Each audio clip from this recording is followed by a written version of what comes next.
Hey guys, I will show you how to fix this problem on Windows system. So this solution is applicable for Windows 10 as well as Windows 11 operating system.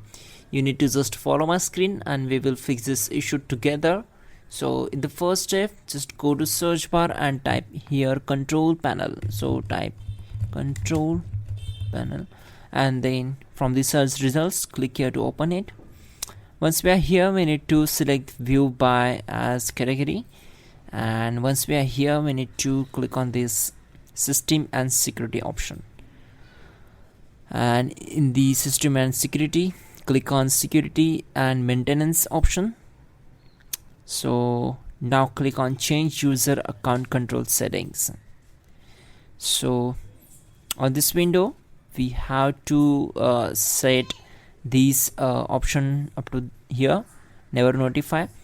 If I wanted to disable this option, I will take this up to the bottom level, and if I want to enable this option, then I will take up to the top level. So I wanted to disable it, so I will set this to the bottom and click on OK.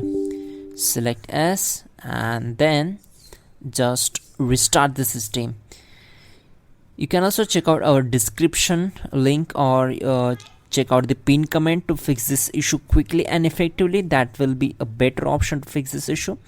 So don't forget to like the video and please do subscribe the channel.